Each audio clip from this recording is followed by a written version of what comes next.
The 9,942nd meeting of the Security Council is called to order. The provisional agenda for this meeting is the situation in Afghanistan. The agenda is adopted. In accordance with Rule 37 of the Council's Provisional Rules of Procedure, I invite the representatives of Afghanistan, India, the Islamic Republic of Iran, and Qatar to participate in this meeting. It is so decided. In accordance with Rule 39 of the Council's Provisional Rules of Procedure, I invite the following briefers to participate in this meeting. Ms. Rosa Otunbayeva, Special Representative of the Secretary General and Head of the United Nations Assistance Mission in Afghanistan. Ms. Joyce Masuya, Assistant Secretary General for Humanitarian Affairs and Deputy Emergency Relief Coordinator, and Ms. Seema Sami Bahous, Executive Director of UN Women. It is so decided. The Security Council will now begin its consideration of item 2 of the agenda. I wish to draw the attention of Council members to document S/2025/372, the report of the Secretary General on the situation in Afghanistan and its implications for international peace and security. I now give the floor to Ms. Rosa Otunbayeva.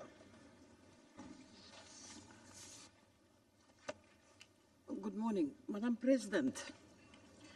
Upon the guidance of this Council and based on the November 2023 independent assessment, the United Nations has sought to create framework for more coherent, coordinated and structured engagement with Afghanistan's de facto authorities.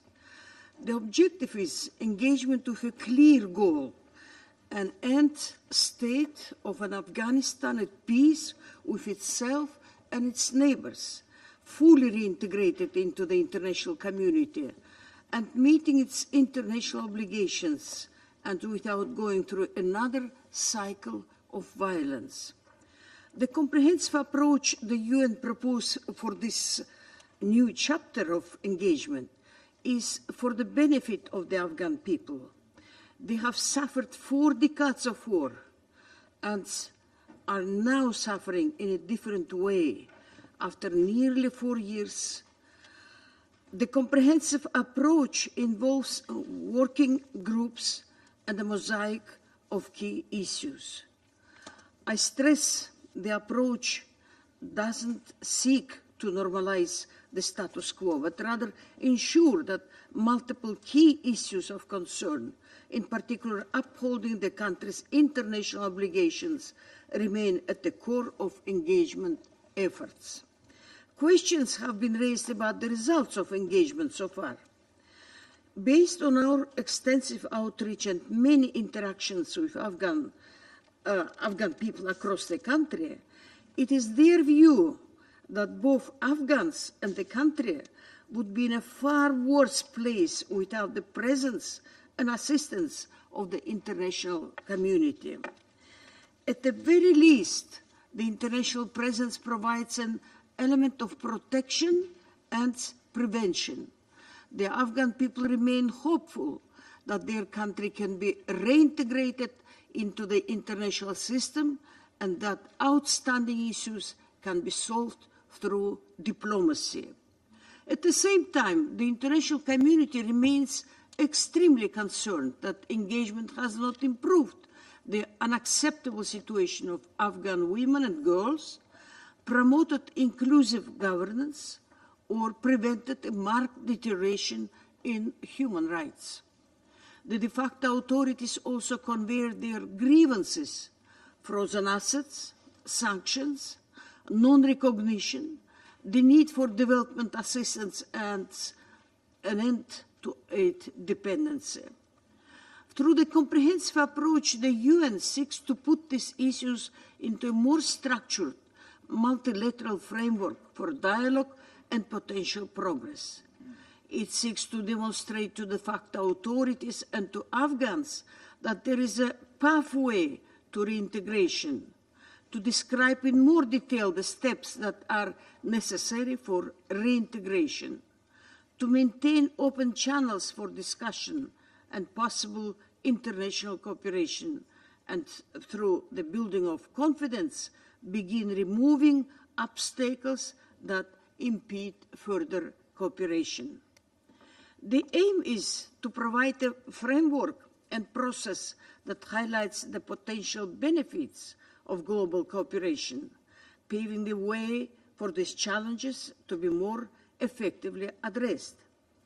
In doing so, we have engaged with multiple stakeholders inside, outside of Afghanistan, not only to build consensus, but also ensure this is a process through which all voices will be heard. In a few days in Doha, the United Nations is convening meetings of the 2 working groups on counter-narcotics and the private sector, established following the 3rd meeting of Special Envoys in Doha in 2024, that bring all stakeholders together at the same table. This is an important development that gives momentum to multilateral engagement and builds confidence in the value of mutual cooperation in the crucial areas of enabling the private sector and counter-narcotics. Madam President, the de facto authorities have provided relative stability and security, promoted modest economic growth and foreign investment, initiated dormant infrastructure projects, and deepened their diplomatic ties abroad, especially within the region. But they also continue to implement highly restrictive and discriminatory policies on the Afghan people. These policies are embodied in the law on the propagation of virtue and prevention of vice, promulgated last August. In April, UNAMA released a report on the law's implementation and impacts on the Afghan people. In addition to its human rights implications on Afghan women and men, the law has far-reaching impacts for Afghanistan's minorities, for the economy, particularly women-run businesses, for humanitarian operations, and for the media. The law cemented the de facto authorities' systematic state-sponsored policies that exclude women and girls from participation in public life, including access to education, employment, freedom of movement, and freedom of expression. Through this law, de facto authorities are continuing to pursue a path that distances Afghanistan from its international obligations and hinders Afghanistan's eventual reintegration into the international system. We cannot forget the unacceptable situation of Afghan women and girls, even if their continued marginalization under increased enforcement of more and more decrees no longer generates headlines. As one Afghan women interlocutor said to us, the current struggle is not about dramatic acts of defiance, but the quiet and relentless pursuit of daily life or resilience. She urged the international community to look beyond sensational headlines and recognize that what is happening is an invisible war of attrition where, I quote, survival itself is an act of rebellion. The ongoing ban on girls' education beyond the primary level is the clearest sign of the Taliban's discrimination against women and continues to set Afghanistan apart from the world. We call again for this ban to be lifted and for girls and women to be allowed once again the right to education. Freedom of expression and the space for private media in Afghanistan have shrunk further. De facto authorities continue to use arbitrary arrests and detentions to stifle opposition voices. I'm pleased to report on constructive engagement with the de facto Office of Prison Administration. We have received commitments for continued access to prisons, male and female detainees countrywide, to address issues and to improve the conditions for detainees within their means. I welcome these efforts, for instance, on vocational training sessions, limited mental health support, and food support in some prisons. Madam President, the delivery of UNAMA's mandate is also complex and sometimes dangerous. In this May, dozens of our female national staff were subjected to explicit death threats from unidentified individuals in relation to their work with UNAMA and other UN agencies, funds, programs, requiring us to implement interim measures to protect their safety. In our subsequent engagements with the de facto authorities, they said they were not responsible, but it was also clear these armed individuals were operating with impunity in a coordinated manner in the capital. This is a strong rebuke to the de facto authorities' claim that they have established security and secured the safety and dignity of Afghan women. In general, the number of security incidents has remained low. However, at the same time, regional countries continue to express concerns about the presence of ISIL-K in Afghanistan, as well as other groups of foreign fighters that could pose a threat to the region. This reporting period has witnessed the longest hiatus in ISIL-K operations in Afghanistan since the Taliban takeover in August 2021. The threat remains present, however. De facto authorities continue to repeat their stated policy that they will not allow foreign terrorist groups to use Afghan territory to threaten other countries. However, member states have reasons to remain concerned, as the sanctions monitoring team has reported. Madam President, another area of our mandate that is becoming increasingly challenging to implement is humanitarian mine action. Over the years, the UN's coordination and threat mitigation work has helped save countless civilian lives from the scourge of the explosive remnants of war, mainly children's lives. The funding available to UN partners for this critical work ends this July. Key data management informing of which areas have been made safe will halt. Crucial quality assurance and prioritization work will stop. And without UN coordination, mine action NGOs will be working in isolation, and contamination and clearance data will not be available to other humanitarian and development actors. Compared to only a year ago, the number of mine action teams active in the field has already nearly halved. Mines and unexploded ordnance have killed hundreds of people this year, most of them children, and if the current funding cuts continue, countless more lives will be at risk. The grim picture of demining work in Afghanistan reflects broader cuts in life-saving humanitarian assistance to the people of Afghanistan. Almost midway through the year, and the Afghanistan humanitarian needs and response plan is just 19% funded. This shortfall, which has been compounded by recent dramatic cuts in donor funding, jeopardizes the humanitarian response at a time when the region is experiencing considerable volatility. Already more than 600,000 Afghans have returned from neighboring Pakistan and the Islamic Republic of Iran this year. Given the concerning developments in the region, the UN agencies are preparing for potential cross-border movement from Iran. Returns from Iran alone in the past few days have been over 10,000 per day.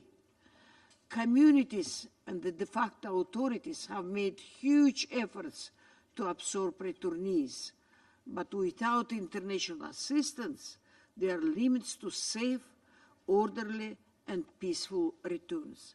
Madam President, let me conclude by echoing the Secretary General's calls for immediate de-escalation in the conflict between Israel and Iran. This conflict is already having an effect in Afghanistan, disrupting trade and increasing the prices of basic goods and fuel, and prompting the return of additional Afghans from Iran.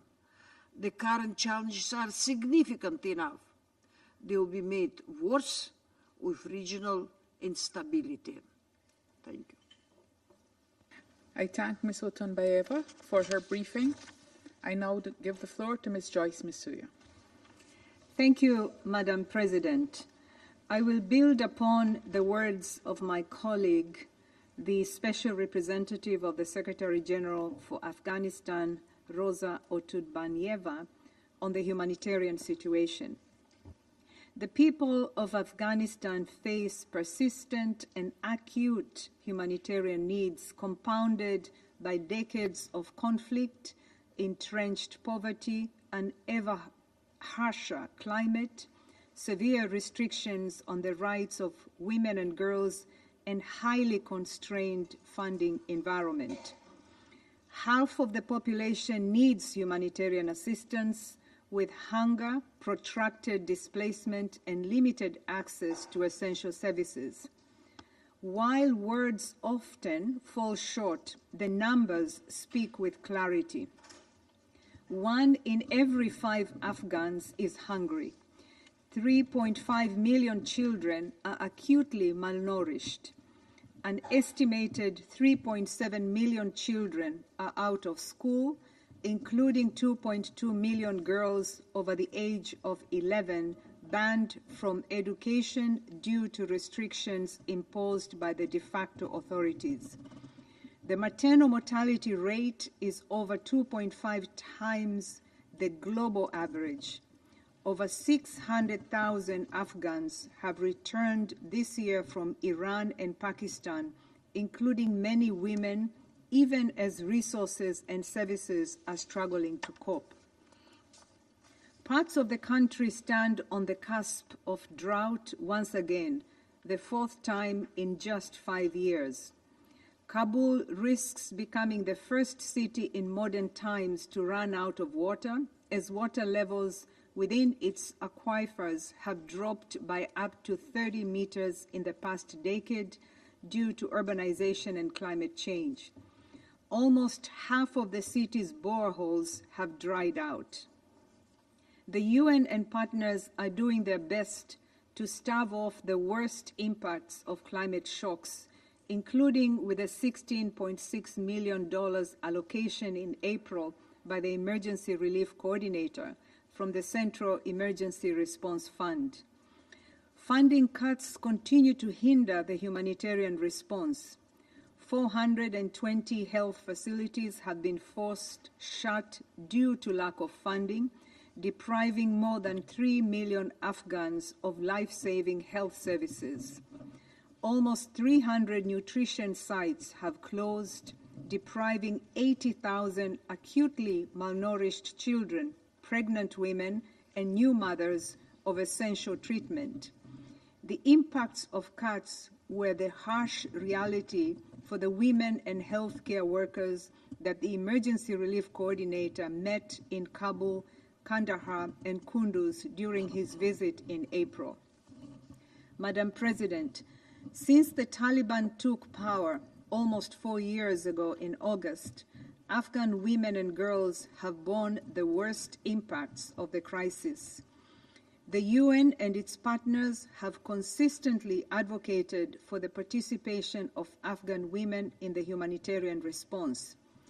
As we heard from SRSG Otudbanyeva, their ability to work freely without harassment, intimidation, or the threat of violence is urgent. We renew our call for them to be allowed to work safely and without restriction. Despite challenges and at great risk, our Afghan female colleagues continue to deliver aid, going where others cannot, listening to communities who would otherwise not be heard, and standing by those who might otherwise be forgotten. In support of local partnerships, the Afghanistan Humanitarian Fund recently launched a $2.4 million allocation dedicated entirely to national actors, including 18 women-led organizations. Madam President, this is OCHA's 7th briefing to the Council since the adoption of the humanitarian exception in Security Council Resolution 2615. As we have previously shared with the Council, Resolution 2615 is vital to life-saving humanitarian action in Afghanistan. Since 15th of August 2021, $7.8 billion in humanitarian funding have allowed us to help the most vulnerable people in Afghanistan. This funding has saved countless lives, reducing the number of those experiencing food insecurity, providing essential health services, and supporting people affected by displacement, earthquakes, drought, and floods. These achievements have been possible because the humanitarian exception covers expenditures which are necessary to deliver humanitarian assistance. This includes rent on state-owned premises and warehouses, withholding tax on national, international NGO staff income, rent, and suppliers, visas and work permits for national, international NGO staff, fees for imports, utilities such as water and electricity, and licenses for NGO registration, communications equipment, and municipal charges. The nature and modality of payments made under the exception have remained unchanged over the past 4 years. They are the same payments and modalities carried out before August 2021 under the former administration of the Islamic Republic of Afghanistan. These expenses are essential, planned and budgeted operational costs critical to carrying out humanitarian assistance across Afghanistan. They are in line with payments we have to make to authorities in every country where humanitarian assistance is implemented. Madam President, in an environment as complex as Afghanistan, risks may manifest themselves through attempts to interfere with aid distribution or pressures to amend beneficiary lists. Risks apply to both in-kind and cash programming. Humanitarians make every effort to ensure that aid reaches the people who need it. Steps are taken to prevent diversion, including in the assessment, planning, distribution, and monitoring phases, applying standards in line with the best practices.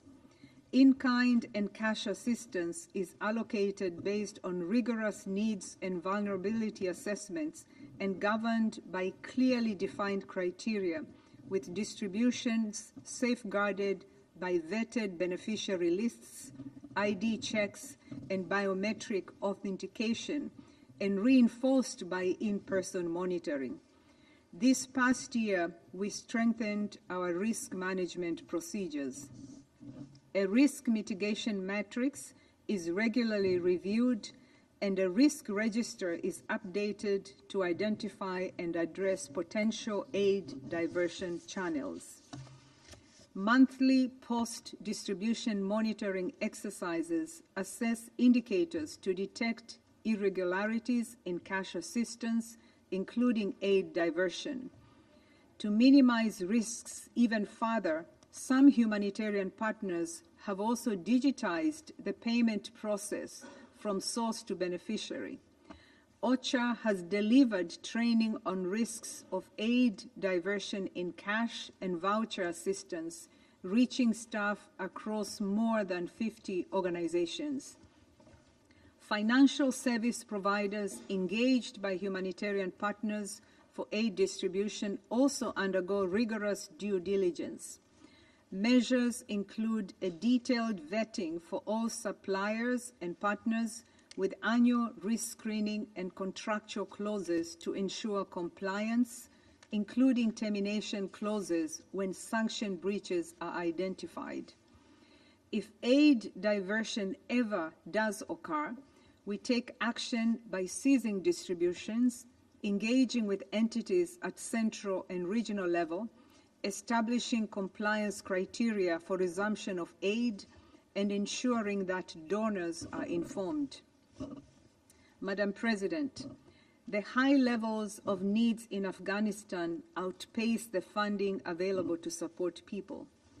We are halfway through the year, and the humanitarian response plan is under 21% funded, with a gap of US $1.9 billion. Due to cuts, we have hyper-prioritized the response to focus on the most critical needs of 12.5 million people in the most severely affected districts, down from an initial target of 16.8 million people. We had to deprioritize lower severity areas, not because needs have disappeared, but because resources are not enough. Our response has continued, but our ability to reach those in need has diminished. Cuts have had a particular impact on support to women. Organizations are finding it more difficult to bear mahram costs, where women need to be escorted by men when traveling, and other costs related to Sharia-compliant employment of women. Reduced movements results in reduced reach, such as basic health services to women. To mitigate the impact of reduced resources, humanitarian partners in Afghanistan are implementing an ambitious reform of the coordination architecture.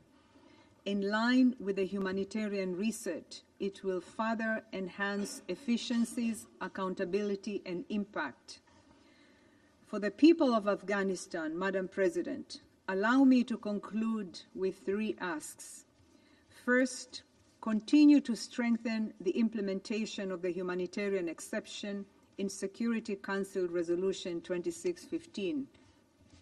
Second, support the resilience of Afghan communities by increasing investments in agriculture, health systems, and other vital services. The humanitarian response alone will never fully address the scale of what is required. And third, fund our humanitarian work. Madam President, the needs of the Afghan people must not be forgotten. Thank you. I thank Ms. Masuya for her briefing, and I now give the floor to Ms. Seema Sami Bahous. Thank you, Madam President. Excellencies, thank you for inviting me to brief. Let me begin by commending this esteemed Council for the unity you displayed in March in renewing UNAMA's mandate, including recognizing the fundamental rights of women and reaffirming their indispensable role in society. Peace, stability, and prosperity in Afghanistan will only be possible with the realization of the full rights and freedoms of its women and girls. Excellencies, we meet at a time when global peace is elusive and hope is fragile. The recent escalation in the Middle East, including in Iran, home to more than 3 million Afghan refugees, have intensified regional and global instability. The growing regional and global insecurity will only deepen the hardships faced by Afghan women and girls, compounding poverty, displacement, violence, and deprivation. They and all women and girls everywhere deserve peace. I echo all calls to choose diplomacy, to de-escalate, and to respect international law and the United Nations Charter. Madam President, since I briefed the Council on Afghanistan 9 months ago, the reality for Afghan women and girls has only grown more dire. Not a single restriction has been reversed. Repression has become more systematic and have calcified into structure and law. Amidst this deepening crisis, Afghan women's call for the world not to forget about them is too often unheard. With the many geopolitical shifts, the growing global instability, and the multiple humanitarian crises that the world is grappling with, our attention drifts, returning to them only when the next ban is announced and their lives grow more constrained. Excellencies, despite multiple Security Council resolutions demanding safe and unhindered access for female aid workers, the ability of the UN and our partners to deliver for Afghan women has been drastically undermined. Legal and bureaucratic barriers imposed by the de facto authorities make it harder than ever to hire women safely, to even reach them, all while deep funding cuts have ever more devastating consequences. Yet, we stay and we deliver as we always have. With the UN country team, UN Women continues to do our utmost to support Afghan women navigate through endless restrictions. We provide for separate facilities, for male chaperones, the mahrams, and we constantly negotiate with the de facto authorities for exceptions. And Afghan women continue to lead the way. They have opened underground schools, organized in silence, built lives in those slivers of space left to them. They have shown unshakable determination even when the world faltered. The story of Sama, a woman in Bamiyan who runs a small shop in the women's entrepreneur market is one of courage and inspiration. With solar panels installed by UN Women, she and other women entrepreneurs have saved money on electricity, increased product outputs, and expanded their investments. In just 1 year, 35 women-led businesses in the market in Bamiyan collectively earned over $62,500 in revenue, more than twice their previous annual income. This is resilience, and this is hope and resolve, even in the darkest of times. Excellencies, while Sama's story is a pocket of light, the reality remains that a third of the population, mostly women and children, face malnutrition, even starvation at times, as the price of basic staples has surged. Hundreds of clinics have closed. Midwives report a rise in maternal deaths. Mental health issues are on the rise. Girls are losing access to food, to education, to any vision for their futures. Child marriage and teenage pregnancies are on the rise. The narrow window of a sixth grade education for girls is narrowing. Some girls now pray to fail their exams simply to remain in school a little longer. Others are never sent to school at all. Why invest in hope when hope is banned? Meanwhile, Afghan boys are growing up in a system that teaches them that women are inferior. This is not just a crisis for girls. This is generational damage. Excellencies, we can only try to grasp what this means for the millions of girls forced to endure this reality. The latest data from UN Women's Afghanistan Gender Index, launched last week, confirms a grim trajectory. Nearly 78% of Afghan women aged 18 to 29 are neither working, nor studying, nor training, making Afghanistan home to one of the widest and fastest growing gender gaps in the world. Men are nearly 3 times more likely than women to own a bank account or use mobile money services. Rates of intimate partner violence are rising, and education bans alone are estimated to cost Afghanistan $1.5 billion by 2030. Madam President, while it has been nearly 4 years, it is still difficult to comprehend the speed and scale of the rollback. How swiftly women's rights were erased. How comprehensively their presence was removed from public life. Allow me to offer you 4 recommendations. First, in all our engagements with the Taliban, we must put in measures that do not unintentionally support nor normalize the Taliban's discriminatory policies, norms, and values. These include the discussions on structured engagement with the Taliban through the Doha process, the Mosaic approach, or other international fora. Afghan women must not be relegated to the margins. The legitimacy and sustainability of any outcome depend on Afghan women's meaningful, safe, full, and equal participation. Member states represented here today can commit to gender parity in all diplomatic engagement with the de facto authority. Second, we urge this Council to actively support ongoing accountability efforts. Earlier this month, the Special Rapporteur on the situation of human rights in Afghanistan released a sobering report on the severe barriers Afghan women and girls face in accessing justice and protection. The report reinforces the urgency of establishing an independent accountability mechanism with a comprehensive mandate to investigate and document violations. This Council also has the tools and responsibility to act decisively through its own mechanisms.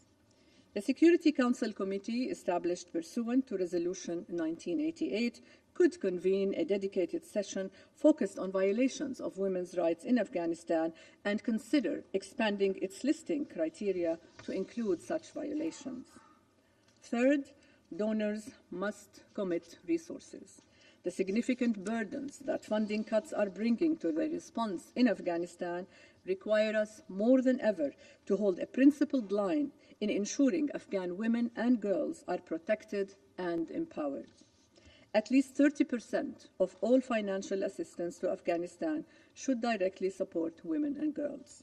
Financial assistance should be channeled to women-led grassroots organizations, those who are at the front lines of the response, already doing the impossible and reaching women and girls where no one else can.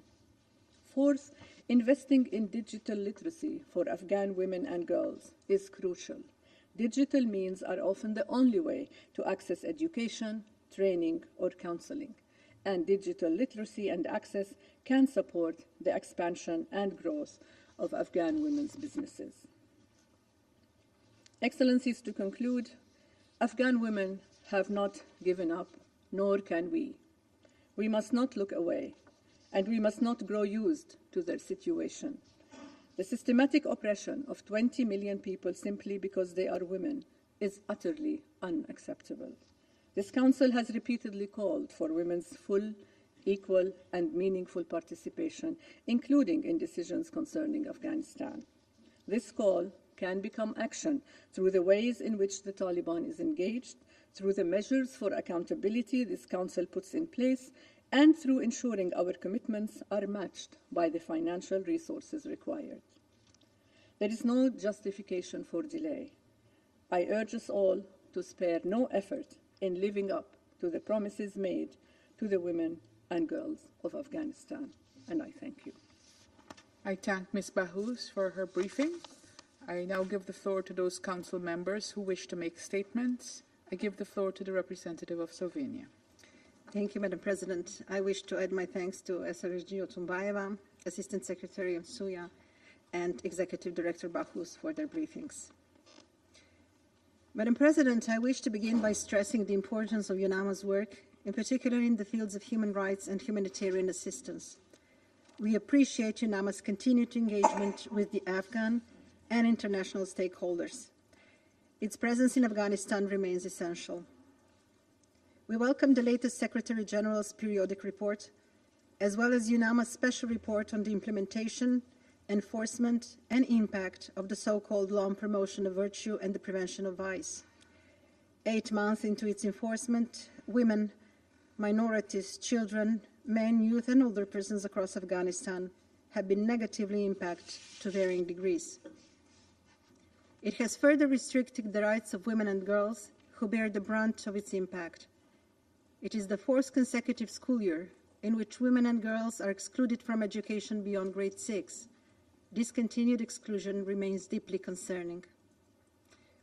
We reiterate our call for the Taliban to reverse these unacceptable discriminatory policies and practices. Any country's strength lies in recognizing and upholding the inherent equality of all its people. The Taliban must ensure that its domestic and foreign policies serve the entire population. Among others, the direct and indirect socioeconomic consequences of the PVPV are likely to worsen Afghanistan's already dire economic and humanitarian situation. Such human rights violations also inevitably weaken long-term stability and security. The exclusion of women and girls from education and employment has much wider impact than on one person. It deprives families of their income, deepens their poverty, and triggers or contributes to forced migration. We continue to call for inclusivity and good, effective, and accountable governance, and for full, equal, meaningful, and safe participation of women and girls in all spheres of societal and public life, and for the authorities to uphold the right to education, healthcare, employment, and work, as well as their freedom of movement, expression, and peaceful assembly. Madam President, the Taliban and the international community have yet to establish the trust necessary to address the needs and aspirations of Afghans' diverse population. In this regard, we know the developments within the working groups on counter-narcotics and private sector, both of which are important for addressing issues that are critically relevant to the livelihoods of Afghans. We continue to support coherent and structured engagement with the Taliban to address comprehensively the complex challenges that stand between Afghanistan's current situation and the aspirations for reintegration into the international community. What must be clear, however, is that progress depends on Taliban demonstrating both willingness and an understanding of their international obligations to bring the process further. We are of the view that no solution to many challenges faced by Afghanistan will be sustainable without addressing the issues of equal enjoyment of human rights. We reiterate our strong support for a democratic and prosperous future for Afghanistan, one in which the country is at peace with itself and its neighbors and fully integrated into the international community. We envision an Afghanistan capable of fulfilling the obligations of a sovereign state, both to its own population as well as in relation to other states. Madam President, the lasting crisis continues to generate humanitarian needs unparalleled in scale, severity, and complexity, now increasingly compounded by often forcible deportations of Afghans from neighboring states, climate shocks, and extreme weather events. This unrelenting pressure of the humanitarian crisis has profound repercussions for overall stability of Afghanistan. To conclude, let me reiterate that all humanitarian actors, including female humanitarian staff, need safe and unhindered access to provide urgent assistance to the affected population without discrimination and in line with humanitarian principles. I thank you. I thank the representative of Slovenia for her statement, and I give the floor to the representative of the United States. Thank you, Madam President, and thank you, Special Representative of the Secretary General, Rosa Otunbayeva, Assistant Secretary General Joyce Nsuya, Executive Director of UN Women, Sima Sami Bahous, for your informative briefings, and welcome to the representative of Afghanistan. Colleagues, it has been nearly 4 years since the Taliban takeover in Afghanistan, and the situation remains dire. The people of Afghanistan continue to suffer from multiple challenges, including poverty, unemployment, limited access to basic services, and natural disasters, all made worse by the Taliban's oppressive policies. As we reflect on the last 4 years, our approach to assistance has not been sustainable and has failed to yield the intended results. We continue to have the same conversations without demanding results from the Taliban. The United States Afghanistan policy is currently under review. However, President Trump and Secretary Rubio have made clear that our focus in Afghanistan has narrowed. Protecting U.S. citizens, including mitigating terrorist threats, and securing the release of all detained Americans are our top priorities in Afghanistan. The Trump administration has already proven itself to be pragmatic in just its first few months, prioritizing actions over words. For decades, the United States sacrificed American lives and billions of dollars to support the people of Afghanistan. Many of the countries represented in this room have done the same. It is now time for the Taliban to perform. It is in our mutual interest to ensure that Afghanistan never again harbors terrorists, doesn't engage in hostage diplomacy, and is a net contributor to regional stability rather than a detractor. It is time for change to come from within Afghanistan. I hope our joint approach can bring about more effective outcomes in Afghanistan. I thank you. I thank the representative of the United States for her statement, and I give the floor to the representative of the United Kingdom. Thank you, President. I thank SRSG Otunbayeva, ASG Musia, and Director Bahous for their briefing today. We commend the tireless work of UNAMA, OCHA, and UN Women in support of the people of Afghanistan. President, since our last Council briefing on Afghanistan, another school year has begun with secondary schools and higher education remaining closed to women and girls. It is now over 3 years since the Taliban's edict denying them their right to education. The United Kingdom continues to unequivocally condemn this ban and urges its immediate reversal. Education is not the only sector from which half of Afghanistan's population is barred. We remain deeply concerned by the Taliban's short-sighted ban on women's medical education and by the challenges Afghan women and girls face in accessing life-saving healthcare, including sexual and reproductive health services.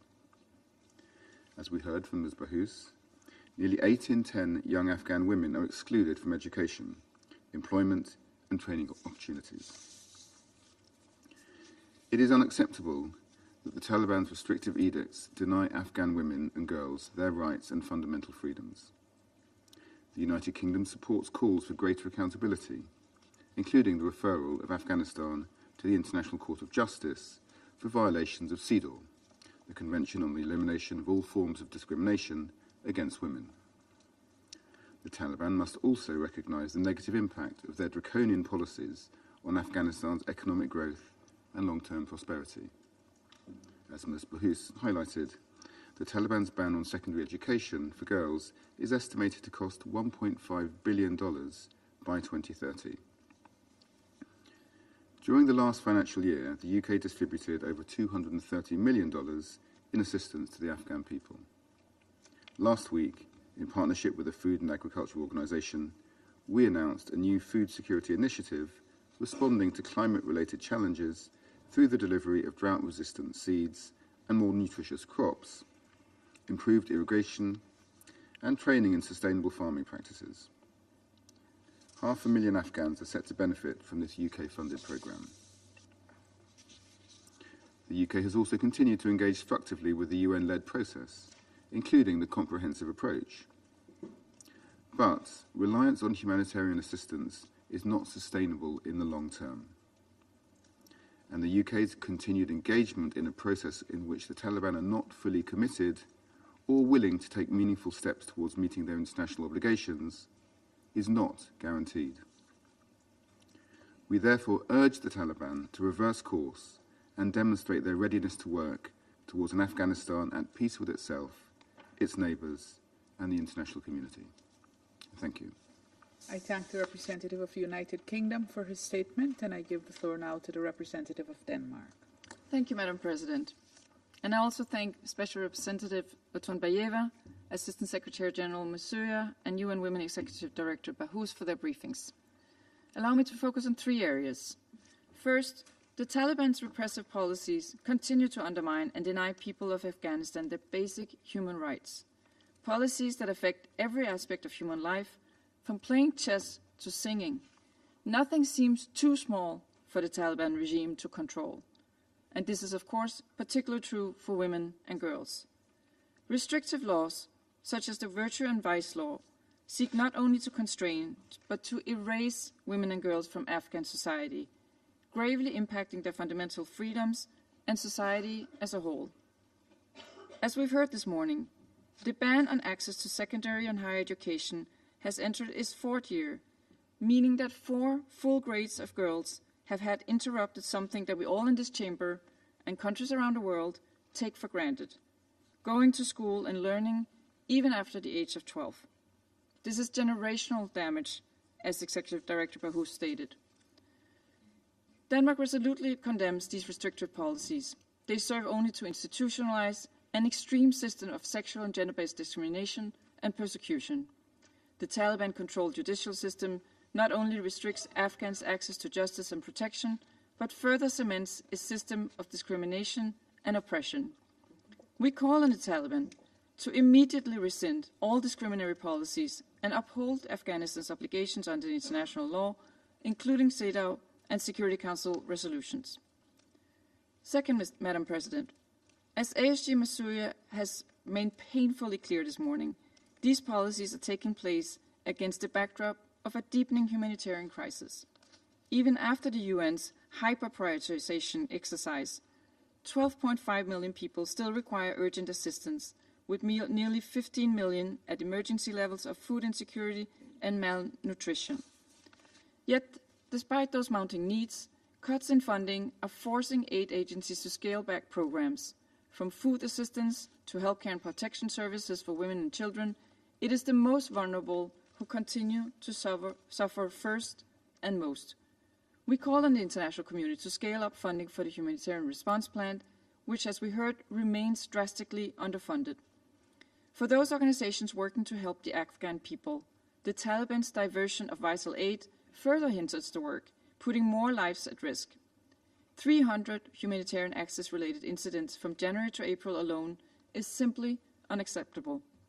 We call on the Taliban to facilitate unhindered humanitarian access to those in need and abide by the obligations of Afghanistan under international law. Finally, Madam President, on the political front, Denmark supports the Doha process and welcomed the UN's efforts to develop a political roadmap. Women's meaningful and safe participation in all diplomatic efforts is imperative. For UN-facilitated processes, this should go without saying. We encourage the broadening of these processes to ensure the participation of Afghanistan's vibrant and active civil society and individuals of diverse ethnic, religious, and gender backgrounds. The Doha process should remain firmly anchored in the recommendations of the UN Special Coordinator through a conditions-based step-for-step approach. Any normalization of engagement with the Taliban must be based on demonstrated, measurable, and independently verified improvements in human rights, especially for women and girls. Denmark reaffirms our support for the important work undertaken by UNAMA. Under difficult circumstances, this mission continues to deliver on its mandate. In closing, as stated in the Secretary General's report, the Taliban is purposely implementing policies that are negatively impacting the economic, social, and personal life of the Afghan population. That any government would want to do this is beyond comprehension. Let me underscore Denmark's steadfast commitment to the rights and aspirations of the people of Afghanistan. We will continue to support their efforts to achieve the inclusive, just, and prosperous future they deserve. Thank you. The representative of Denmark for her statement, and I give the floor now to the representative of France. Merci, Madame la Thank you, Madam President. Je souhaite tout d'abord remercier First of Madame all, la I'd like to représentante thank spéciale the du Special secrétaire Representative of général, the Secretary General for Rosa Otunbaïva, Afghanistan, Ms. Madame la Otunbaïva, sous-secrétaire générale pour les affaires the humanitaires, ASG Madame for Humanitarian Joyce Affairs, Ms. et Msuya, Madame la directrice and the Executive exécutive Director of du UN Women, Madame Ms. Sima Bahous. pour ces I'd like to thank them all for their présentations sur la briefings situation on en the situation Afghanistan, et in j'exprime à cet égard Afghanistan, la gratitude and I'd like to de la express France France's au gratitude personnel des Nations Unies to the United en Nations Afghanistan, staff parce working qu'elles in politiques et Afghanistan. humanitaires tout autant. Madame la Présidente, Madam il y a près de President, 4 ans, ce Conseil adoptait some 4 years ago, the la Council adopted 2583, Resolution qui 2593, fixait which 5 set 5 exigences de la demands for the communauté international internationale à community l'égard des Talibans. from the Taliban. Je les rappelle. And I would like to Elles sont remind you claires of et them. toujours valables. They are clear Premièrement, and still lutter contre valid. tous les First of groupes all, to terroristes counter présents sur terrorist le groups territoire present afghan, en on particulier Afghan Daesh, territory, particularly Al-Qaïda Daesh, et leurs Al-Qaïda, and their affiliates. Deuxièmement, Second, le trafic combat de drogue, drug y compris les trafficking, drogues de including synthèse, dont la synthetic production drugs est whose en production augmentation. is increasing. Troisièmement, 3, mettre en place establish un an processus inclusive political inclusif process pour dresser un to chemin vers pave la the paix way et la towards peace réconciliation and national nationale. reconciliation. Quatrièmement, 4, garantir le guarantee respect des droits respect et for libertés fondamentales the de rights toute and la fundamental population freedoms of afghane. all the Afghan Cela veut dire people. rétablir le droit This des means femmes et des filles re-establishing à the right of l'éducation, women and girls to leur liberté de education, their mouvement, freedom of d'action movement, et d'expression. and their freedom of expression. Quatrièmement, assurer l'accès And then rapide, to ensure sûr et sans swift, entrave à tous les safe, acteurs unhindered humanitaires, access for all y compris humanitarian les actors, organisations non including gouvernementales international internationales dont le travail est non-governmental indispensable. organizations whose work is critical. Les présentations que nous The venons briefings that d'entendre we've just heard confirment les témoignages confirm que the nous witness accounts recevons that we de nombreux continue acteurs to receive from afghans. Il many n'y a Afghan aucun progrès notable stakeholders. dans la mise en œuvre des There is no exigences notable fixées par ce progress Conseil. in the implementation of the Presque Council's 4 ans après la asks. prise de pouvoir du Almost président 4 par la years force, after the on Taliban constate forcefully au took contraire power, on the une contrary, we've been alarmante seeing an alarming aggravation de la situation deterioration des in droits the human rights de l'homme. situation. Le régime taliban The Taliban poursuit sa ligne de regime are persécution continuing à l'encontre its des femmes et des filles persecution afghanes et de against violations Afghan women and systématiques girls de and leurs droits. systematic violations of their La rights. fermeture des The écoles closure depuis of plus de 3 ans schools, et les restrictions almost de leur liberté more than 3 years, and de mouvement et restrictions of their freedom of d'expression movement and relèvent de la expression ségrégation. are akin to segregation. Le quotidien des femmes The daily afghanes est lives of aussi Afghan marqué women par une are insécurité also croissante. marked by increasing insecurity as well. Par ailleurs, la France est très préoccupée par France les is also récentes very agressions concerned et about the menaces à recent l'encontre de aggressions plusieurs and agences threats des Nations against Unies à several Kaboul. Ces UN actes agents d'intimidation in inacceptables sont une UN conséquence staff in directe Kabul.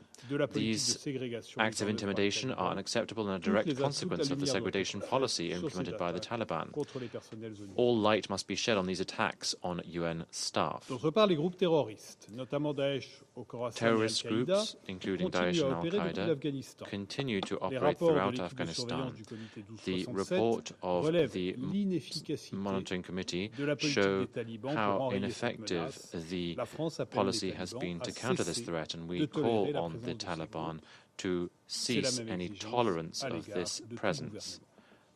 Malgré l'interdiction de la culture In d'opium, spite le trafic de drogue reste prégnant dans le of pays, what has been avec une done, augmentation, drug je le disais, trafficking de la production de drogue de synthèse. remains present Les in talibans, par the ailleurs, n'ont country. fait aucun pas vers And la the mise en place Taliban d'un have processus politique inclusif. made no La steps France towards appelle à establishing an mettre fin inclusive aux political représailles et process. détentions arbitraires We call des for an opposants et end à to engager un reprisals véritable dialogue and international. for there to be a genuine Sur le plan political économique, enfin, dialogue. les politiques répressives des talibans Repressive entravent toute policies perspective de by the développement durable dans le Taliban pays. are La France appelle les hindering any talibans à mettre en place une politique any économique qui glimmer of bénéficie à tous there les being Afghans further et Afghanes. development, and we Cela therefore commence call par for redonner aux progress femmes to be made, and this l'accès à begins l'éducation by et à l'emploi. giving Le pays ne women saurait être once sous again perfusion access perpétuelle. to education.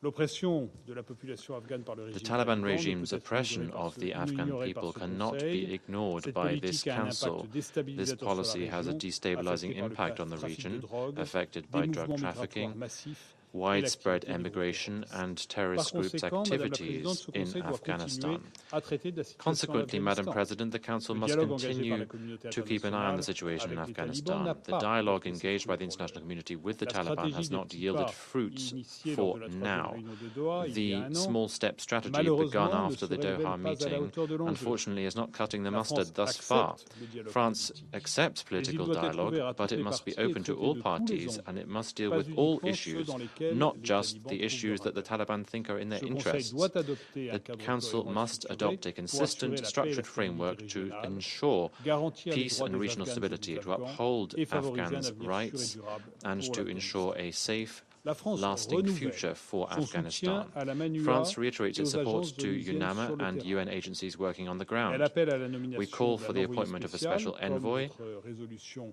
l'a as demandé, our resolution pour called mener for, un dialogue politique to lead exigeant au a bénéfice de demanding toute la political population dialogue for the afghane, benefit of dans le plein all respect du droit the people of international et du droit Afghanistan in full international respect for humanitaire. international law and international La France humanitarian law. n'abandonnera pas France will l'Afghanistan et not les Afghans et abandon continuera Afghans to their à fate and will fournir une aide continue to humanitaire provide indispensable indispensable selon une humanitarian aid approche par according et to pour an les approach femmes that is dans le respect des principes by and d'humanité, for de women, neutralité, respecting the principles of d'impartialité humanity, et neutrality, d'indépendance. impartiality, and independence. Thank you.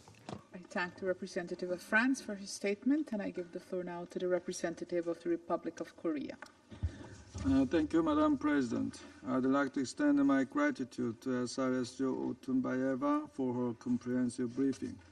My delegation appreciates UNAMA's dedicated work, which remains central to the international community's pursuit of peace and stability in Afghanistan. I also commend Executive Director Sima Paus and ASG Joyce Msuya for bringing attention to the harsh reality confronting the Afghan people. Today, I'd like to make the following points. First, the scale of displacement and returnees is alarming. From January to April, more than 400,000 people, about 1% of the total population, returned to Afghanistan. While we recognize the decades-long socio-economic burden borne by neighboring countries that have hosted Afghan refugees, the principle of voluntary, safe, and dignified return of refugees must be upheld. At the same time, during the first quarter of 2025 alone, another 400,000 individuals were displaced due to climate and disaster-related events. Relocation and reintegration challenges are mounting rapidly. Food and water insecurity are widespread. Yet resources are becoming increasingly scarce. The international community must stand by those Afghans who are striving to build their lives from ground up. The Republic of Korea has been supporting the vital work of UNHCR and IOM in Afghanistan in this regard. In addition, we plan to collaborate with UN agencies this year to provide emergency livelihood opportunities for women, IDPs, and returnees, and to help rehabilitate local water and agricultural infrastructure. Second, Afghanistan's much-needed reconstruction and economic recovery are closely interlinked with respect for human rights and fundamental freedoms. UNAMA reports that the impacts of the so-called promotion of virtue, prevention of vice law are reverberating across Afghan society and businesses. Meanwhile, a World Bank study estimates that the ban on girls' education will cost the Afghan economy $1.4 billion per year. Moreover, these policy choices by the Taliban remain a fundamental obstacle to development cooperation for many international donors. The inclusion and participation of women and girls is not just a human rights imperative, it is a prerequisite for economic development. It is deeply regrettable that we continue to see no signs of improvement on this front. Reports of threats against Afghan women UN staff simply for going to work are deeply troubling. We reiterate this Council's unanimous call in Resolution 2681 that the Taliban swiftly reverse the policies and practices restricting the rights and freedoms of women and girls. Madam President, my third point concerns the Doha process. As we await the initial proposal for a comprehensive political roadmap from DPPA and UNAMA, it is time for member states to renew their political commitment to this UN-led initiative. Sequencing and pairing reciprocal steps between Afghanistan and the international community will be a difficult undertaking. Only through coordinated engagement among various actors can we sustain the momentum of this important process. In this context, we strongly hope that ongoing regional economic engagements with Afghanistan remain compatible with and create a synergy along the UN-led Doha process. The Security Council must pay heed to these developments and provide the necessary political guidance. Madam President, Afghanistan is viewed through diverse lenses, as a vital crossroads for regional connectivity, as a source of transnational threats such as terrorism and narcotics, and as the setting where international efforts to protect the rights of women and girls are being severely tested. Yet we believe and hope that the situation in Afghanistan still presents more opportunities for international cooperation than division. As a Security Council member and a Doha participant, the Republic of Korea stands ready to contribute to discussions aimed at identifying clear benchmarks for a viable political roadmap. In the meantime, our life-saving support to the people of Afghanistan will continue. Thank you, Madam President. I thank the representative of the Republic of Korea for his statement, and I give the floor to the representative of Panama. Gracias, señora Presidente. Thank you, Madam President. Permítame comenzar I would like to agradeciendo a la begin by representante thanking the Special especial del Secretario Representative General, of the Secretary Rosa General, Otunbayeva, Ms. por la Otunbayeva, presentación del informe for the correspondiente. presentation of the La report. señora Joyce Msuya, Ms. Msoya, a quien apenas puedo apreciar porque está del otro lado de la Cámara, at Secretaria General the other side Adjunta of de the room, Asuntos Humanitarios, ASG for Coordinadora Humanitarian Adjunta de Socorro de Affairs, Emergencia, and y a la Deputy señora Sima Emergency Sami Relief Bahous, Coordinator, Directora Ejecutiva and Ms. de ONU Bahous, Mujeres, Executive Director of por UN Women. sus detalladas I'd like to thank them explicaciones. all for their comprehensive briefings. Saludamos al distinguido representante de Afganistán. I'd also like to welcome Y asimismo, the distinguished saludamos el representative trabajo del of equipo de Afghanistan, UNAMA sobre el terreno, and we que opera en commend condiciones UNAMA especialmente for their work complejas y on the ground, desafiantes. operating in particularly La challenging aplicación de la and llamada complex Ley de conditions. Promoción de la Virtud y Prevención del The Vicio promulgation of the ha so-called tenido law on the efectos promotion of virtue and the devastadores en la prevention vida of vice personal, has had social devastating y impacts económica on del the pueblo personal, afgano, social and economic life of particularmente the de Afghan millones people, de mujeres y particularly niñas. that of millions of women and girls. UNAMA's report, published on the 10th of April this year, provides detailed information about the negative consequences of this law, and we agree with the conclusion. A governance model that excludes women is not sustainable. Any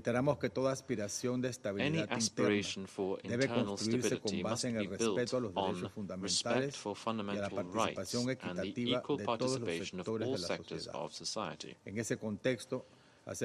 also echo the call made by the Special Representative to rescind all decisions that prevent women and girls from accessing education at all levels for the fourth consecutive academic year. We respect and understand the position and share the position of the OIC on the matter that preventing access of women and girls to education is not an Islamic value, and we think that their full inclusion in public life is essential to rebuild the country's institutions and social fabric. Afghanistan's economic plight reflects a persistent contradiction. In spite of some signs of macroeconomic stability, social indicators show persisting deterioration in this regard, and this affects people's progress and well-being. Poverty, unemployment, and a lack of security in terms of means of subsistence affects a significant chunk of the population, particularly women in rural communities. The decrease in the number of opportunities and fiscal challenges have led to visible impacts on the provision of services and social cohesion. This has led to cuts of up to 30% in the staff in key sectors such as health and education, and some 20% in the area of security. This directly affects the provision of public services and the country's internal stability. International efforts, both bilateral and multilateral, must promote the strengthening of these critical capacities. Panama also stresses the importance of strengthening humanitarian demining work throughout the country. This is a problem that continues seriously to affect children, and it represents a major barrier to development. We recognize the joint work of UNAMA and UN Women on the response to restrictions on accessing healthcare and the effects of this on women and girls. These efforts must be broadened, as well as the cooperation with other UN agencies. In the security domain, we are concerned about the increase in the number of attacks perpetrated by the Islamic State of Khorasan, in particular against civilians. This situation requires a coordinated response, including by strengthening technical cooperation mechanisms between actors on the ground. The protection of United Nations staff is also an absolute priority. It is non-negotiable. Panama condemns any act of intimidation or violence against humanitarian personnel, and we urge full respect for their conditions of work. On the political process, Panama reiterates the importance of moving towards a multilateral roadmap, such as the proposal contained in the independent assessment requested by this Council in Resolution 2679. The follow-up to this was supported by Resolution 2721. We recognize UNAMA's efforts in this regard, particularly through the regional offices that have established ties with community leaders, entrepreneurs, journalists, youth and women activists, for the benefit of a more structured, coherent architecture. We welcome the precedent set by the resolution of community disputes through local mediation mechanisms. This is an example of the potential to build contextualized and culturally rooted dialogues. We also recognize the role played by the countries of Central Asia to promote regional stability. We welcome their commitment to preventive diplomacy, and we particularly highlight the work of the Regional Center for Preventive Diplomacy for Central Asia, especially in areas such as water management, climate cooperation, and conflict prevention. We think that more coordination between the UN's Regional Center for Preventive Diplomacy for Central Asia and UNAMA could strengthen multilateral efforts for peace and sustainable development in Afghanistan and in the immediate neighborhood. Against a backdrop characterized by increasing geopolitical tensions, Afghanistan must not become a secondary platform for conflict. The current time is an opportunity to strengthen mechanisms for early warning and risk analysis to bring about regional stability. Finally, we take note of the efforts ongoing to convene the next meeting of the Doha process. We trust that this in this meeting, we will see the need reiterated for a shared vision from the international system on Afghanistan, with human rights at the heart and promoting the involvement of civil society. Madam President, Panama reiterates its support to UNAMA and the entire UN system in the country. We strongly believe that the international community must act with determination, consistency, and above all with empathy. Afghanistan cannot be a forgotten cause. The principles of the Charter must be applied with the same conviction everywhere. This is not a test for Afghanistan. It's a test of how far we are willing to go to defend our principles. Thank you. I thank the representative of Panama for his statement, and I give the floor now to the representative of the Russian Federation. Madam President. Благодарим спецпредставителя Генерального секретаря и главу миссии ООН по содействию в Афганистане Розу Отунбаеву, помощника Генерального секретаря the Assistant Secretary General for Humanitarian Affairs, Joyce Msuya, and the head of UN Women, Sima Bahus. We thank them for their assessment of the situation in Afghanistan. And we're pleased to see that regional representatives will also have the floor during the discussion today. The Russian Federation has consistently supported UNAMA's work within the framework of the tasks the mission is entrusted with. We note that Kabul is interested in keeping and developing contacts with the mission. We also took note of the Secretary General's report about the situation in Afghanistan and would like to point out the following. For several years running now, the Security Council has been discussing the situation in Afghanistan. And contrary to forecasts by our Western colleagues that the internal political and economic collapse was imminent in the country. Contrary to that, Afghanistan, which had lived through international assistance dependency for years and which is now under unprecedented sanctions and humanitarian crisis, nonetheless withstood these challenges, did not become a black hole. De facto authorities have consistently strengthened regional cooperation with the emphasis on restoring the economic and social potential of the country, and this irrespective of the Western assistance. But it is clear that taking the scope of the risk and the challenges accumulated over the 20 years of war, which remained after the disgraceful flight of the United States and NATO, it will be very difficult for the country to assume independent development on its own.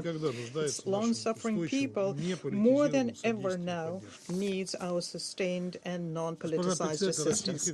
Madam President, the Russian Federation has consistently advocated and is advocating a realistic and comprehensive approach to the issue of Afghanistan. We underscored on several occasions that at its core is an objective analysis and a balanced assessment of the situation. What remains imperative today is a constructive and a pragmatic engagement on the part of the international community itself on the issue of Afghanistan, with the emphasis on fully taking into account the needs of the Afghans themselves and rejecting one's own narrow interests and double standards, as well as a patient dialogue with the de facto authorities on all pressing issues. There is no alternative to this. They never existed, nor will they ever come up. Any pressure or blackmail is a road to nowhere. We're happy to see that the stance of ours is shared by regional actors, including first and foremost the members of the Moscow format. It's also borne out in contacts among Russia, China, Iran, and Pakistan on Afghanistan. We can see that the Taliban themselves, when they agreed to become part of the Doha process on the UN aegis in 2024, continue being interested in developing of such an engagement with the international community. This is also borne out by the fact that they participate in UNAMA organized working groups on counter-narcotics and private sector issues. The meetings of these groups are planned to take place in Doha on the 30th of June through the 1st of July. Against this background, we regret the persistent reluctance of some Western donors to acknowledge their mistakes and own up to their consequences. A number of pragmatic Western colleagues have seen the futility of efforts to make the Taliban do their bidding and is moving towards resuming broad humanitarian assistance and development, whereas others still use the language of ultimatums when they're talking to de facto authorities. They maintain artificial impediments and refuse to return the external assets stolen from the Afghans. This kind of an approach will not lead to realistic solutions which could rectify the situation of Afghanistan and build trust, nor will it help the ordinary Afghans, including women, girls, and children. And the importance of supporting these groups is something that they trumpet from rooftops. But this has nothing to do with real assistance in resolving the Afghan issues. After all, the unfrozen assets could be used to build hospitals, schools, and roads. And we share the assessment of the Secretary General about the difficult internal political situation in the country. We're particularly concerned by the continued threats in the area of security. They are related to the continued terrorist activity on the part of ISIL Khorasan. We note the efforts undertaken by the de facto authorities, but we can also see that this is not enough. The terrorists continue growing their influence in the country and intentionally destabilize the situation when they commit new acts of terror and recruit new members. The aim of their acts is clear to us. They're trying to demonstrate that they're an alternative force and they want to undermine stability in Afghanistan and the region. The fighters themselves confirm that the terror groups are being funded from the outside and that they have FTFs in their ranks, including those who've gleaned experience in Syria and Iraq and have been moved to Afghanistan from hotspots. Take into account the amount of weaponry left by the Western military in the country and the risks that it can end up in the hands of the fighters, then we can see that the spread beyond the region is real. We can also see the spillover of terrorist activity into Central Asia and beyond. This is very closely related to the issue of drugs. The efforts undertaken by the Taliban are not enough. It is imperative to make sure there's comprehensive international and regional cooperation, including through UNODC. Particular attention needs to be paid to the threat of synthetic drugs manufacturing. What also remains significant is support to the Afghan farmers. Amongst our priorities is the socio-economic situation in the country. We pay tribute to what is being done through UN and regional organizations when they're trying to extend humanitarian assistance. We particularly would like to underscore the selfless work by the humanitarian agencies and their staff, who remain ready to remain on the ground and help the Afghans under any conditions. At the same time, we regret the fact that the attempts by the humanitarians to broaden their assistance beyond basic needs continues being blocked by a number of Western donors who categorically reject the possibility of helping with the development of the country, restoring civilian infrastructure, roads, building roads connecting provinces and cities with rural areas. Russia systematically has been providing targeted assistance to the needy in Afghanistan. We're broadening bilateral cooperation in trade and economics. We help the development of business dialogue and opportunities, and consistently involve our Afghan colleagues in participation of international economic forums such as Russia Islamic World, the Kazan Forum, and the St. Petersburg International Economic Forum. What is also in the area of our attention is the development of human rights for all Afghans, including women and girls, and creating a truly inclusive government with the participation in it of all ethnic and political groups in the country. And we expect to see positive trends in both areas. Madam President, the Russian Federation fully supports the right and the desire of the Afghan people to live in a peaceful, prosperous country free from drugs and terrorism.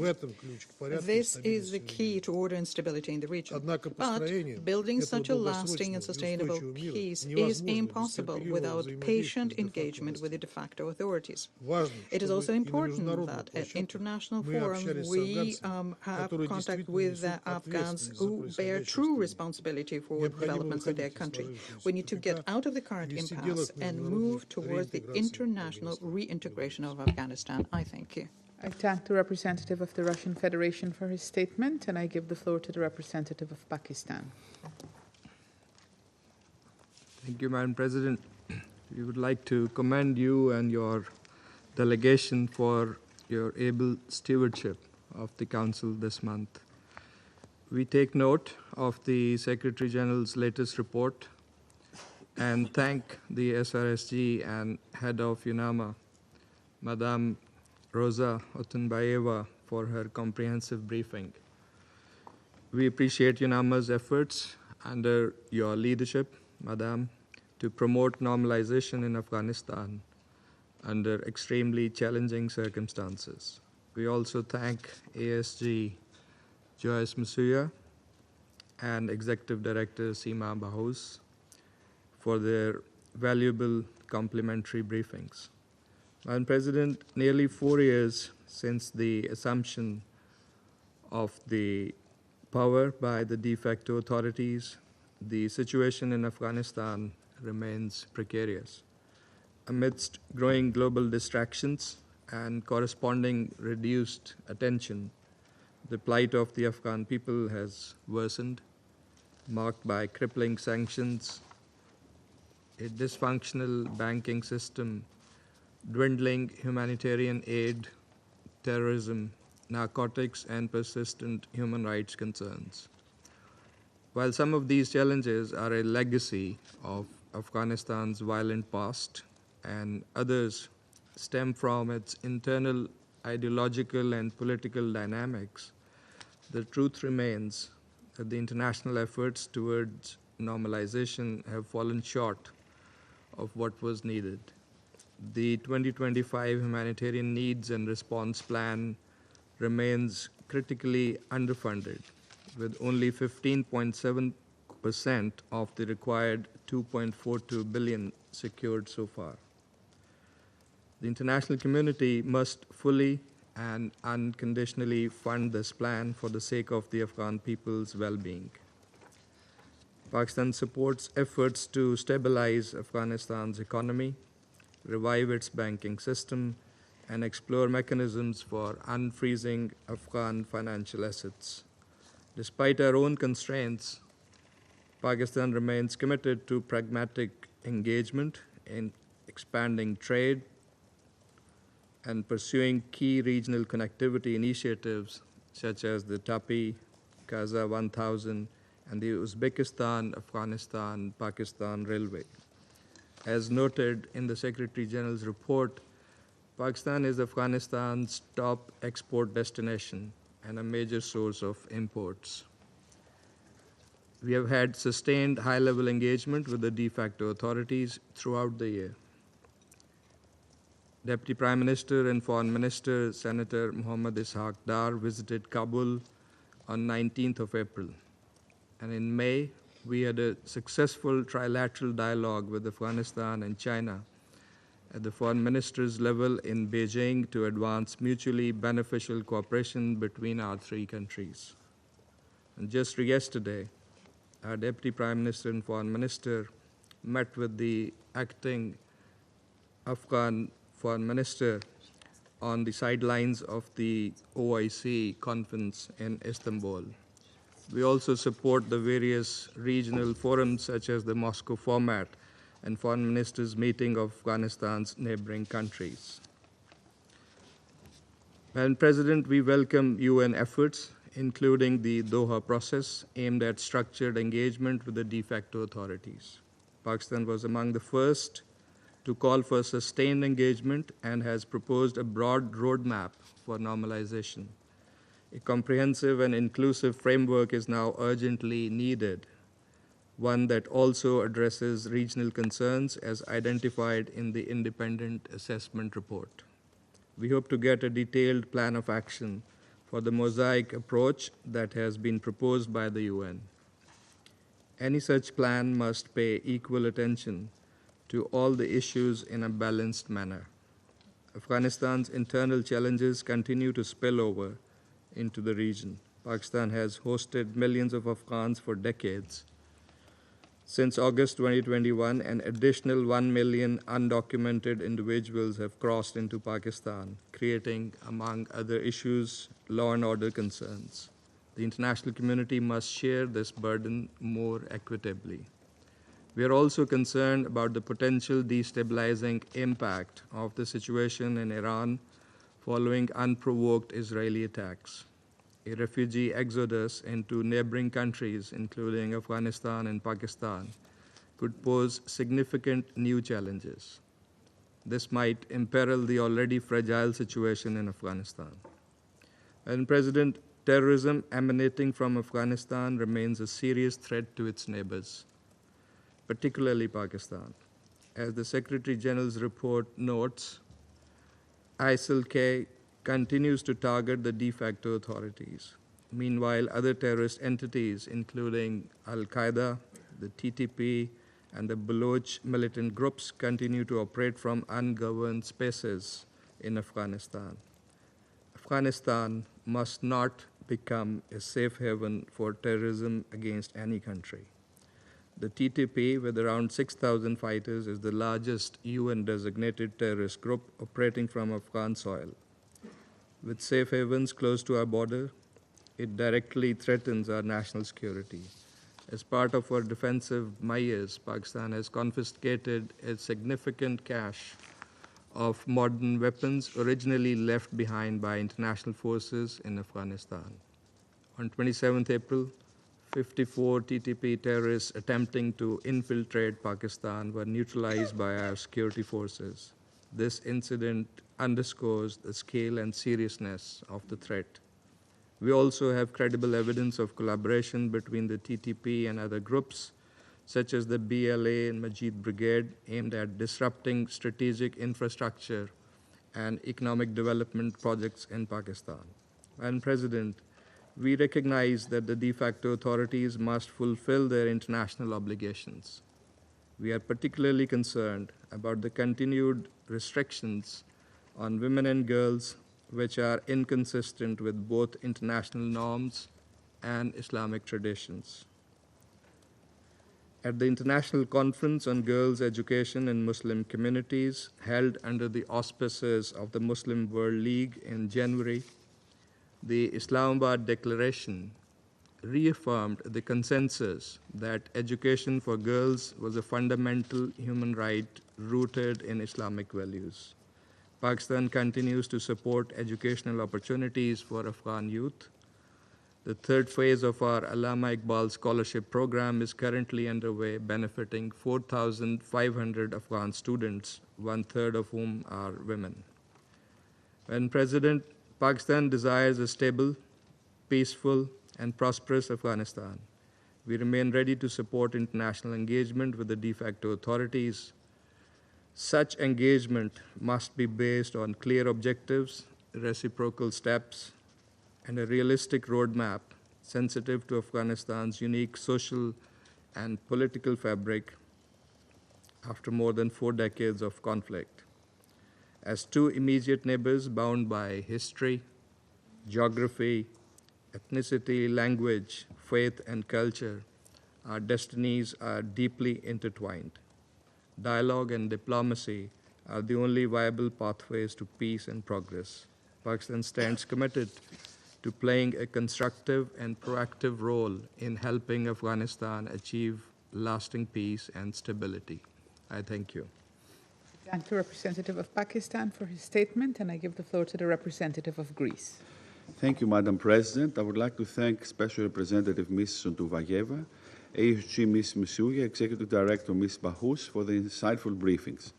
Madam President, Greece is deeply concerned about the dire humanitarian and human rights situation in Afghanistan. The month of March marked the beginning of the 4th consecutive school year where girls beyond the 6th grade are denied access to education. This decision by the Taliban is not only morally unacceptable, but it will also have long-term repercussions for the country's economy and society, further marginalizing half of the country's population. Allow me to make the following 3 points. First, Greece strongly condemns the human rights violations and abuses against all Afghan citizens, particularly women and girls, who face the most severe restriction of the fundamental freedoms, including freedom of movement and expression, access to healthcare, the labor market, and humanitarian assistance. The strict implementation of the law on propagation of virtue and prevention of vice is of grave concern. We denounce all public executions, arbitrary detention, and the denials of lawyers' access to detainees. We also call for media freedom and urge the Taliban to end the oppression of journalists and civil society activists. Second, we are particularly concerned by the continued terrorist attacks in Afghanistan and the illicit flow of small arms and light weapons, which results in numerous civilian casualties. We remind the Taliban that countering terrorism is one of their obligations to the international community. We also call on the Taliban to prioritize cleaning unexploded ordnance, which has the biggest tolls on children's lives. Third, Greece reaffirms its support to UNAMA and to its proposed roadmap to foster a more coherent, coordinated and structured engagement between the international community and the Taliban. We believe that the inclusive participation of all segments of Afghan society in this process, including women, civil society representatives and the diaspora, could contribute significantly to its success. At the same time, we reiterate that the normalization of Afghanistan relations with the international community hinges on the fulfillment of international obligations by the Taliban, particularly the respect of human rights and women's rights, and the establishment of an inclusive government with the full, equal and meaningful participation of women and minorities. We also support the UN-led Doha process and believe that the next round of talks could achieve tangible results, especially at the level of the working groups. Madam President, in closing, let me stress that Greece believes in stability, prosperity, and sustainable peace in Afghanistan, and reiterates solidarity with the Afghan people, particularly women and vulnerable groups. The international community should continue to provide needs-based humanitarian assistance to help the country mitigate the multifaceted crisis of poverty, food insecurity, child malnutrition, natural disasters, displacement, and the integration of returnees. At the same time, it's up to the Taliban to engage constructively with the international community for an Afghanistan at peace with itself and its neighbors, fully integrated and meeting its international obligations. I thank you. I thank the representative of Greece for his statement, and I now give the floor to the representative of China. President, I thank SRSG Otunbayeva, ESG Misuya, and Executive Director Bahus for their briefings. I express my appreciation for the work carried out by UNAMA, OCHA, UN Women, and other UN agencies. President, the current situation in Afghanistan is generally stable. The interim government of Afghanistan has made positive efforts in economic development, improving people's livelihood, combating narcotics and external exchanges, and has made considerable progress. However, the country is still facing multiple challenges, including humanitarian situation, development, human rights, terrorist threats, and women's rights and interests. The international community should continue to play the country to emerge from its difficult situation at an early date. I have the following points to make. First, we must maintain the momentum of dialogue and engagement with the interim government and continuously enhance mutual understanding and trust. We have taken note of the political roadmap proposed by UNAMA, and we support the mosaic model for synchronizing efforts to address the concerns of all parties. We expect all parties to set reasonable expectations and to discuss the issue in a pragmatic spirit, with a view to putting forward feasible solutions. The Security Council should expeditiously reactivate the package of travel ban exemptions regarding relevant personnel of the interim government and make timely adjustments to the 1988 sanctions regime so as to facilitate enhanced engagement between the international community and the interim government. Second, we must increase humanitarian assistance to Afghanistan and translate our concern for the Afghan people into practical action. The SG's report indicated that nearly 23 million people in Afghanistan are in need of humanitarian assistance, but that only 15.7% of the humanitarian funding required for this year has been secured. According to USD Fletcher for Humanitarian Affairs, major donors have drastically reduced their assistance to the country, seriously impacting humanitarian aid. On the ground, we call on all traditional donors, especially those who bear a historical responsibility for the current plight in Afghanistan, to stop politicizing and instrumentalizing humanitarian assistance and to immediately resume their financial inputs to Afghanistan in order to help the Afghan people overcome their current difficulties. Third, we must provide assistance for Afghan's economic reconstruction and help the country embark on the path of autonomous development at an early date. We welcome the meetings under the Doha process of the two working groups on private sector and counter-narcotics to be held at the end of the month. And we look forward to more practical results in such areas as microfinancing and alternative cultivation so as to better meet the needs of the Afghan people. All parties should continue to help the country enhance its development capacity through bilateral, multilateral and regional cooperation mechanisms and gradually integrate it into the regional and world economy. Countries concerned should immediately lift unilateral sanctions illegally imposed on the country, unconditionally return its overseas assets and create necessary conditions for the development of Afghan economy and the people's livelihood. Fourth, we must urge Afghanistan to uphold women's rights and interests and to guide the interim government in gradually changing its policies. The broad international community expects that the interim government should give women equal rights to education, employment, and participation in public affairs, which will help maintain social stability and healthy economic development in the country. At the same time, it should also be noted that women's rights and interests do not represent the totality of the Afghan issue, much less the root cause of the current problem. While adhering to international standards, parties should also acquire an understanding of Afghanistan's national conditions and ethnic customs and avoid making excessively high and stringent demands or linking this issue to others, which would in turn hamper outside contacts and exchanges with Afghanistan. Fifth, we must be resolute in countering terrorism so as to prevent Afghanistan from once again becoming a hub for terrorist organizations. The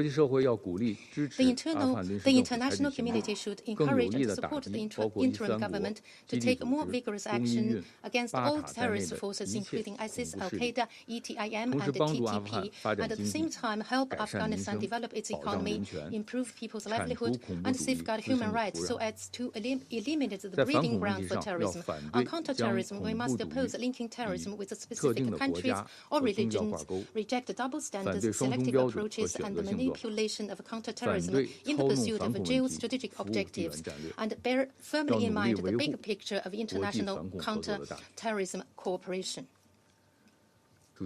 President, under the leadership of SRSG Otunbayeva, UNAMA has maintained good communication with the interim government and has coordinated efforts to help the country meet its multiple challenges, for which China expresses its appreciation. We support UNAMA in continuing to play its bridging role, continuously enhancing exchanges and cooperation with the interim government and playing a greater role in promoting peace and development in Afghanistan.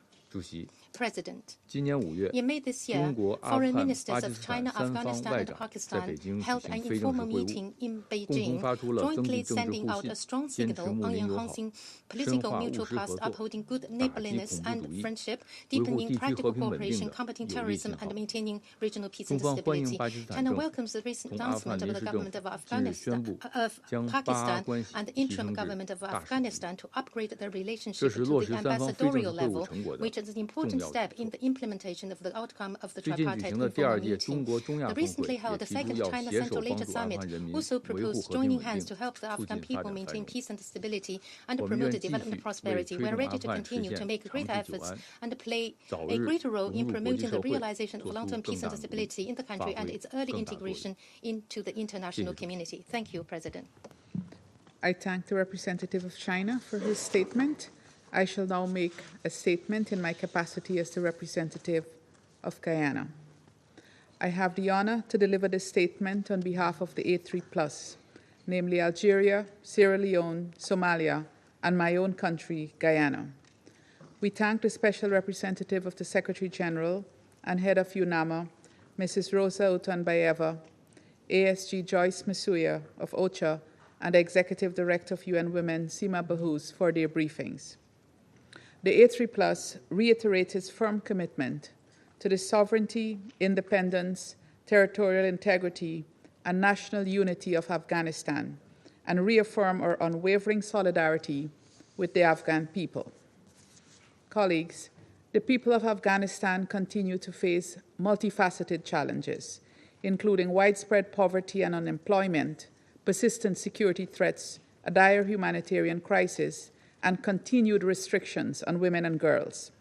The reduction in international financial assistance has exacerbated the already fragile economic situation. The A3+ is gravely concerned about the impact of funding shortfalls on the provision of humanitarian assistance. Almost half of the Afghan population, 22.9 million people, require life-saving support. This is due to persistent food insecurity and malnutrition, population movements, natural disasters and climate change, a strained economy, and limited access to basic services. The closure of hundreds of health facilities and nutrition sites has resulted in millions of people having no access to primary health care and life-saving treatment. It is projected that 3.5 million children will experience malnutrition by 2025. We therefore urge international donors and humanitarian partners to scale up contributions. We are dismayed by the reports of violence against and detention of humanitarian workers, including 13 UN personnel. We call on the Taliban to facilitate the unhindered and sustained access to humanitarian aid to all those in need across Afghanistan, and to ensure the safety and security of humanitarian personnel. The A3+ remains deeply concerned that the situation of women and girls in Afghanistan has not improved. They continue to bear the brunt of the Taliban's multiple decrees, as well as the propagation of virtue and the prevention of vice law, restricting their education, employment, freedom of movement, and freedom of expression. We note UNAMA's April 10th report on the impact, implementation, and enforcement of the PVPV law, which indicates an increase in restrictions on Afghan people's personal and private spaces, as well as women and girls' access to public space and health care. Regrettably, 2025 marks the fourth consecutive year in which girls and women of Afghanistan have been denied access to education beyond grade 6. Afghanistan remains the only country in the world where girls and women are systematically barred from secondary and higher education. The A3+ reiterates its call on the Taliban to reopen all schools and universities and to swiftly reverse all laws, policies, and practices that discriminate against women and girls and infringe their human rights and fundamental freedoms. We emphasize that the full, equal, and meaningful participation and leadership of women in all spheres of life is necessary for Afghanistan's development and prosperity. The continued denial of the rights of women and girls by the Taliban is driving donor countries' restrictions on development and technical assistance. Ensuring the well-being of the Afghan people must remain at the center of all efforts. Colleagues, the security situation in Afghanistan remains of deep concern, with continued attacks by terrorist groups, including ISIL-K, which is reported to have claimed responsibility for the attack in Kunduz city and on the premises of the Ministry of Urban Development and Housing in Kabul. We reiterate our call on the Taliban to scale up efforts to combat terrorism and urge countries in the region to intensify joint efforts to stabilize the security situation in Afghanistan and the wider region. In that regard, we note the engagement with neighboring countries. We welcome UNAMA's effort to develop a risk reduction framework for small arms and light weapons in order to address the threats from illicit arms flow in Afghanistan and the region. We are alarmed that hundreds of children were killed and maimed as a result of unexploded ordnance in 2024. We note the significant reduction of mine action teams due to funding constraints and urge increased support for unexploded ordnance clearance and risk education. Colleagues, the A3+ reiterates that engagement between Afghanistan and the international community is crucial for its sustainable peace and stability and social and economic development. We note the upcoming meeting of 2 working groups on counter-narcotics and the private sector as part of confidence-building measures coming out of the Doha process. We also take note of the continued engagement of the UN Secretariat and UNAMA with Afghans and international stakeholders towards having a more coordinated and structured multilateral engagement between the international community and the Taliban. we emphasize that this engagement with Afghans must be grounded in inclusivity. We call upon the Taliban to comply with Afghanistan's international obligations for the well-being of all Afghans. In conclusion, the A3+ reaffirms its full support for UNAMA and SRSG Otunbayeva. I thank you. I resume my function as President of the Council. I give the floor now to the representative of Afghanistan.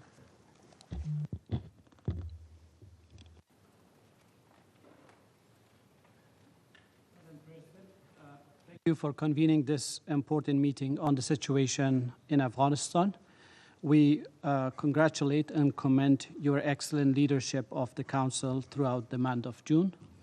We also thank Special Representative Rosa Otunbayeva and also Assistant Secretary General Masaya and Executive Director Ms. Bahous for your compelling and informative briefings. We extend our sincere appreciation to the members of the Council, regional and international partners, UN funds and programs, NGOs, and donor countries for their continued, consistent, and principled support to the people of Afghanistan, particularly in addressing the dire situation of women and girls, including refugees and returnees, and for their efforts in meeting urgent humanitarian and basic needs. Madam President, nearly 4 years since the Taliban's return to power under a non-inclusive, repressive, and non-legitimate regime, the people of Afghanistan, amid despair and uncertainty, continue to endure one of the world's most severe human rights and humanitarian crises. The absence of formal conflict should not obscure the gravity of the suffering on the ground. The population lives under deepening repression, widespread poverty, and the systematic dismantling of rights, especially for women and girls. The latest report of the Secretary General, Special Rapporteur on the situation of human rights in Afghanistan confirms that since August 2021, the Taliban have institutionalized systemic gender-based discrimination, excluding women and girls from public life, and dismantling the legal and civil institutions that once protected their rights. The Secretary General's report further underscores the devastating impact of the Taliban's so-called law on the propagation of virtue and the prevention of vice, which has entrenched a framework of authoritarian control across all sectors of Afghan society. This law not only restricts fundamental freedoms of movements, expression, and belief, but has effectively criminalized everyday life, especially for women. Afghan women are denied access to education, barred from employment in most sectors, and excluded from all public and political spaces. Their freedom of movement is curtailed, their voices silenced, and their presence erased from society. Afghanistan remains the only country in the world where girls are banned from secondary and higher education. 4 academic years have now passed with no pathway forward for Afghan girls. This is a moral and a strategic failure that cannot be normalized. The future of Afghanistan cannot be built while half of its population is locked out of learning, decision-making, and opportunity. These egregious violations stand in stark contradiction to Afghanistan's national interest, its social and economic prosperity, and it demands urgent action from the international community. This includes exerting pressure on the Taliban to reverse their discriminatory policies through existing tools and accountability mechanisms, such as CEDAW, the implementation of the relevant UN Security Council and General Assembly resolutions, and the imposition of targeted sanctions. Moreover, recognizing and codifying gender apartheid as a crime under international law is essential to ensuring justice, accountability, and the protection of women's rights in Afghanistan and beyond. Madam President, the United Nations has rightly acknowledged that political progress and inclusive governance are indispensable for Afghanistan's future. In this context, we welcome the renewed efforts under the United Nations in support of a comprehensive approach based on the recommendation of the independent assessment mandated by this Council. In this context, we take note of the mosaic approach draft concept. However, serious concerns remain. The draft mosaic approach, as it stands, lacks genuine Afghan ownership. Afghan democratic forces, political actors, civil society, women's organizations, and youth representatives have not been meaningfully consulted in its development. The process has been perceived by many as top-down and non-participatory, undermining its credibility and legitimacy. If the proposed draft mosaic framework is to serve as a pathway forward, national reconciliation and international reintegration, it must be transformed into an inclusive, transparent, and accountable process. The people of Afghanistan, those who have long defended democracy, human rights, and pluralism, must be at the center of this effort, not relegated to the margins. We are also concerned about the imbalance in expectations. The Taliban's demand, such as formal recognition, unfreezing of assets, and sanction relief, are clear and time-bound. In contrast, the international community and Afghan people's expectations on human rights, inclusivity, and governance are vague, non-conditional, and lack enforceable benchmarks. This asymmetry risks normalization of Taliban rule without meaningful reform or accountability. We therefore urge the United Nations and all international stakeholders to adopt the following principles in any future deliberations. Ensure a participatory and inclusive process, including through establishing a well-defined and structured platform that reflects the collective voice of non-Taliban Afghan stakeholders, empowering them to shape both content and direction of political dialogue. Elevate Afghan women and civil society as core actors in all working groups and decision-making structures, not as symbolic participants, but as full partners. Define clear, measurable, and time-bound benchmarks for Taliban compliance linked to conditional international engagement. Prioritize the political process and inclusive governance as the central enabler of peace, stability, and international reintegration.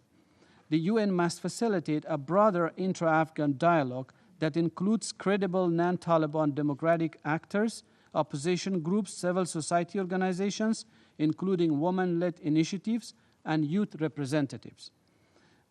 Appoint a UN special envoy to coordinate inclusive intra-Afghan dialogue and unify international efforts under UN auspices.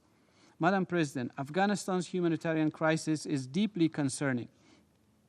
As the Assistant Secretary General reported, over 22 million Afghans needs life-saving assistance, yet funding shortfalls have forced health facilities to close, food assistance to scale down, and protection services to disappear. The impact on women and girls is especially severe, with 8 operations unable to hire to reach them due to Taliban restrictions. We must not allow a funding crisis to compound an already man-made political and human rights catastrophe. We urge all donors to urgently step up and ensure that humanitarian aid remains principled, predictable, and gender responsive. The situation of Afghan refugees and returnees from neighboring countries is worsening and especially marked by uncertainty and forced deportations. Returnees face severe hardship, lacking identity documents and access to basic services.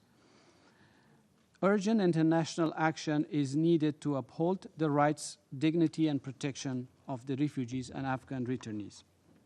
Madam President, the Taliban continue to govern without inclusion, legitimacy, or respect for the Afghan people's will. Reports of public executions, arbitrary arrest, extrajudicial killings, and torture are profoundly disturbing and run contrary to all international norms and obligations. The Taliban's suppression of media freedom, closure of civic space, and refusal to honor their own amnesty for former government personnel is a further breach of trust. There are also grave concerns about the growing threats posed by terrorism, as highlighted in the latest report of UN monitoring team. More than 24 terrorist groups are now operating within Afghanistan. The alarming proliferation of so-called jihadi madrasas across the country exacerbates these risks, serving as breeding grounds for radicalization and recruitment. These developments continue to fuel instability within Afghanistan and pose a serious threat to regional and international peace and security. Afghanistan's reintegration into the international community cannot proceed under a regime that systematically violates international law, marginalizes its citizens, and obstructs all paths to peaceful political solution. There must be no impunity for these grave violations. We therefore call for the activation of appropriate international accountability mechanisms, including the International Court of Justice, ICC, International Court of Criminal Court, to address crimes under international law, particularly gender persecution and other serious human rights abuses. In conclusion, we urge this Council to act with urgency and resolve. The future of Afghanistan must not be dictated by force, exclusion, or fear. It must be shaped through inclusive dialogue, genuine accountability, and a shared commitment to the rights, dignity, and aspirations of all Afghans, especially the women and girls who have borne the brunt of this crisis. The United Nations has a pivotal role to play, but that role must be principled, not permissive, inclusive, not imposed, and grounded in the values that brought this organization into being: peace, justice, and human rights for all. Thank you. Thank the representative of Afghanistan for his statement, and I give the floor to the representative of India. Madam President, I thank SRSG and head of UNAMA, Ms. Rosa Otunbayeva, for a briefing today. Our delegation also notes the comments made by ASG Joyce Masuya and UN Women Executive Director Seema Bahus. India and Afghanistan share a special relationship rooted in civilizational and historical ties. This enduring bond forms the foundation of our close engagement with the Afghan people and shapes our broader approach towards Afghanistan. We believe that international and regional consensus and cooperation on key issues concerning Afghanistan are essential. Accordingly, India is actively engaging with the regional and international parties to promote peace, stability, and development in the country. Our participation in the UN meetings in Doha and other regional forums reflect our ongoing efforts in this direction. India has also been an active participant in the 2 UNAMA working groups on counter-narcotics and enabling private sector in Afghanistan, and we look forward to participating in the upcoming round of these meetings scheduled later this month in Doha. In May this year, the External Affairs Minister of India spoke with the Acting Foreign Minister of Afghanistan, Maulavi Amir Khan Muttaqi. During the exchange, the External Affairs Minister welcomed the strong condemnation of the Pahalgam terrorist attack by the Afghan side. He also reaffirmed the traditional friendship between India and Afghan people and reiterated India's continued support for their development needs. India's immediate priorities in Afghanistan include providing humanitarian assistance and implementing capacity-building initiatives for the Afghan people. We have been working with various UN agencies to support the Afghan people in areas of health, food security, education, and sports. Since 2021, India has supplied around 50,000 metric tons of wheat, more than 330 metric tons of medicines and vaccines, 40,000 liters of pesticide malathion, and 58.6 metric tons of other social support items, including winter jackets, toys, and stationery items for school children, and earthquake relief material to Afghanistan. In partnership with the United Nations Office on Drugs and Crime, we have supplied 84 metric tons of assistance, including 11,000 units of female hygiene kits, baby food, blankets, clothing, and medicines, and 32 metric tons of social support items for Afghan drug rehabilitation programs, particularly those aimed at women. In the field of education, India continues to offer scholarships and fellowship schemes for Afghan students. Since 2023, we have provided scholarships for undergraduate and postgraduate courses to 2,000 Afghan students. Notably, nearly 600 Afghan girls and women have availed of these scholarships. In conclusion, I would like to underline India's historic ties with the people of Afghanistan and our enduring commitment to addressing their needs. At the same time, we remain committed to continued close engagement with all relevant stakeholders and support the international community's efforts towards a stable, peaceful, and prosperous Afghanistan. Thank you, Madam President. I thank the representative of India for his statement, and I give the floor to the representative of Qatar.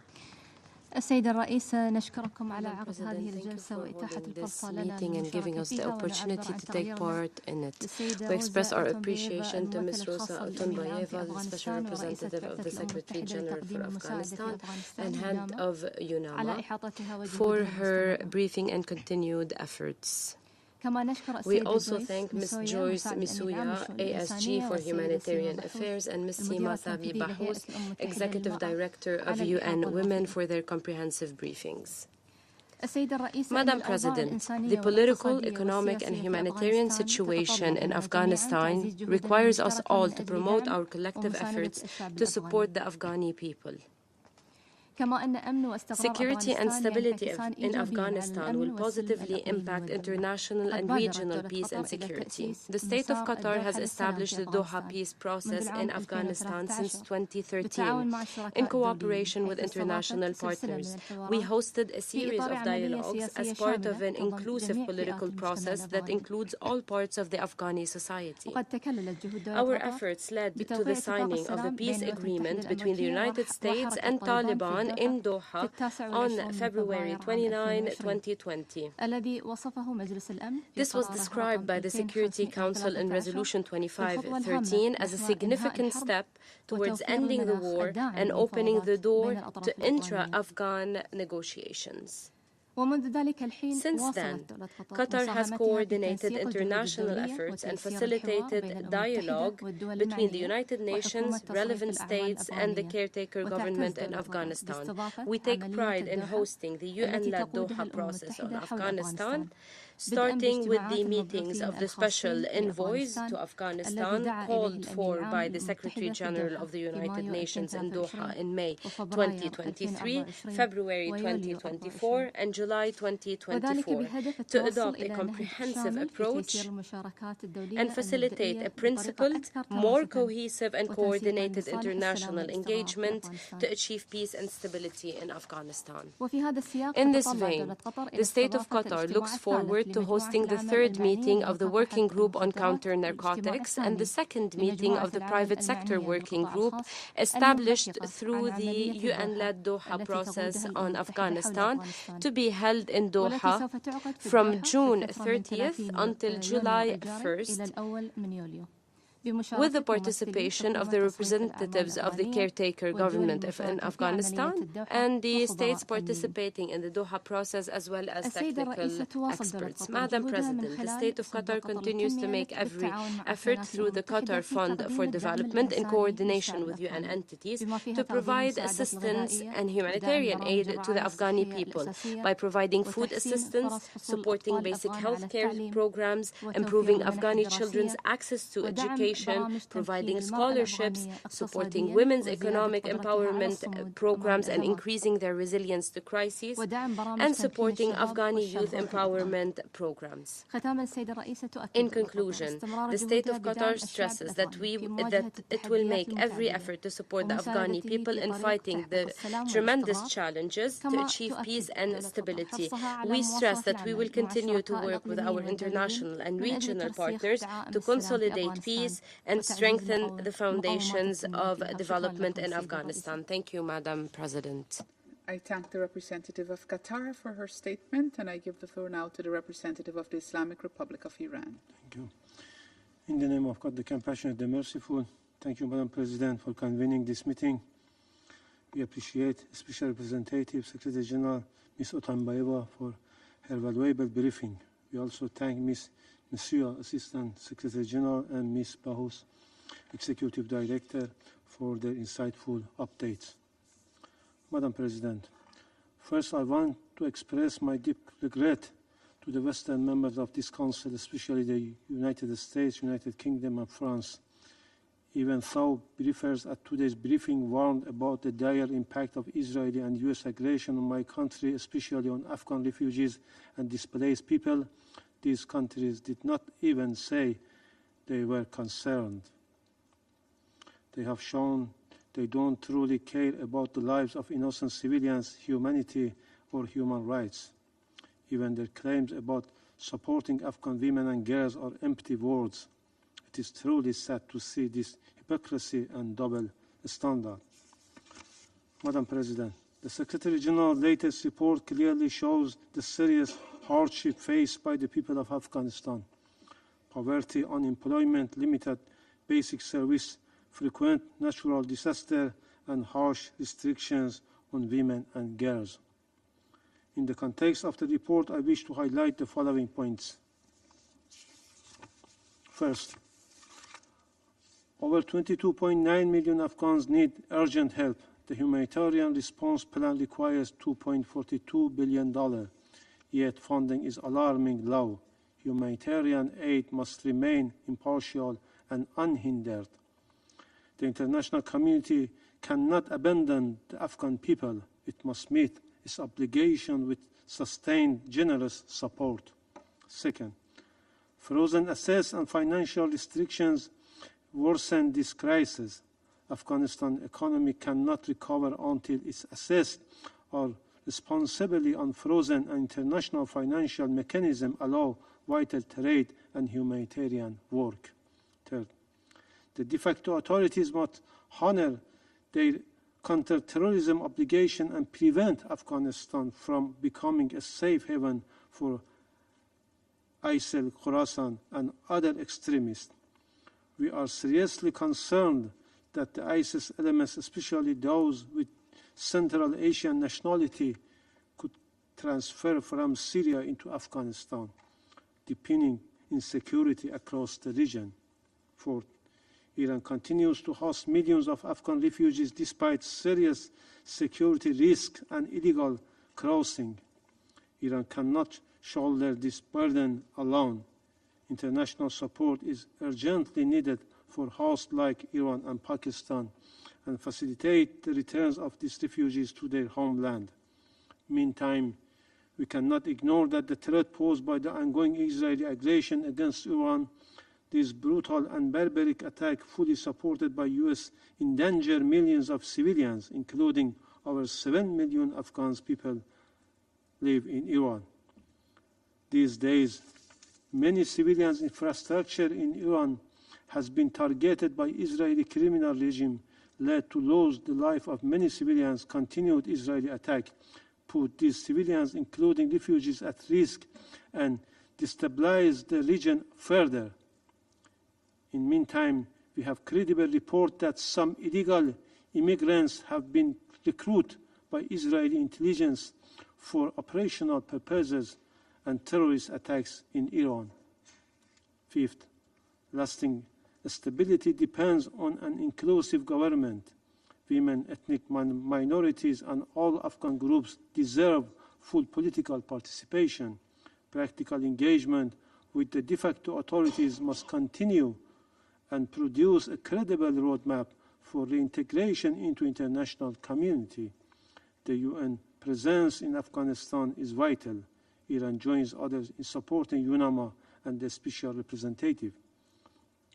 To conclude, Madam President, if Israeli crimes and aggression against Iran continue, with complicity by the US and several Western countries, my government will have no choice but to consider facilitating the safe and prompt return of Afghan nationals to their homeland to protection them from this brutal and savage attack.